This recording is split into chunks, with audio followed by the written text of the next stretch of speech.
गर्मी की छुट्टियों में दादाजी के पास घूमने आया बालक उछलते कूदते दादाजी के पास पहुंचा और बड़े गर्व से बोला कि दादाजी, जब मैं बड़ा हो जाऊंगा तब मैं एक सफल आदमी बनूंगा। क्या आप सफल होने के कुछ उपाय बता सकते हैं?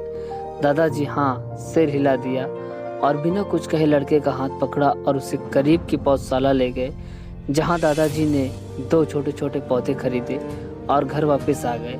और आकर उन्होंने एक पौधा घर के बाहर लगा दिया और दूसरा पौधा गमले में लगाकर घर के अंदर रख दिया। अब आपको क्या लगता है कि इन दोनों पौधों में से भविष्य में कौन सा पौधा अधिक सफल होगा? दादाजी ने लड़के से पूछा। लड़का कुछ समय तक सोचता रहा और फिर बोला, घर के अंदर वाला पौधा ज़्यादा सफल होगा क्योंकि वो एक खतरे से सुरक्षित है, जबकि बाहर वाले पौधे को धूप, आंधी, पानी और जानवरों से भी खतरा है। दादाजी ने बोले, चलो देखते हैं आगे क्या होता है। और वह अखबार उठाकर पढ़ने लगे। दादाजी दोनों पौधों पर ज़्यादा ध्यान देते रहे और उस समय बीतता गया।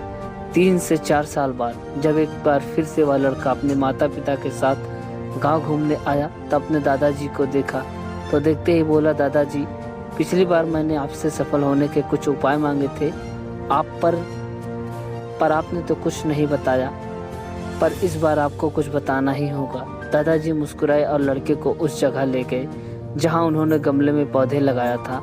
अब वह पौधा एक पेड़ में बदल चुका था और लड़का बोला, देखो दादाजी, मैंने कहा था ना कि ये वाला पौधा ज़्यादा सफल होगा।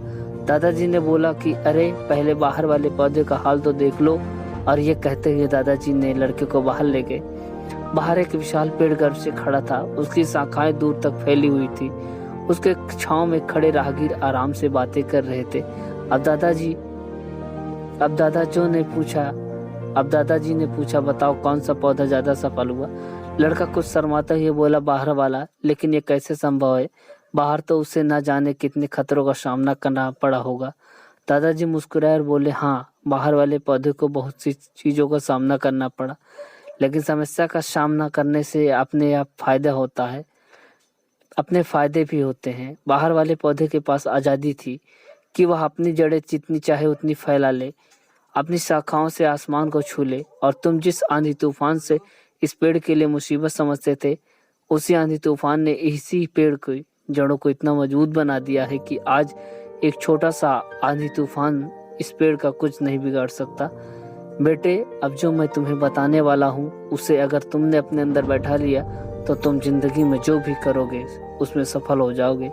उन्होंने बोला कि अगर तुमने जीवन भर अच्छे विकल्पों को ही चुनते रहोगे तो तुम कभी भी उतने सफल नहीं हो पाओगे जितनी तुम्हारी क्षमता है। लेकिन अगर तुम तमाम खतरों के बावजूद इस दुनिया का सामना करने के लिए तैयार हो तो तुम्हारे लिए कोई भी लक्ष्य हासिल करने जैसा असंभव नहीं है। लड़के ने थोड़ी देर में लंबी सांस ली और उस पेड़ की तरफ देखने लगा। वह दादाजी की बातों को समझ चुका था।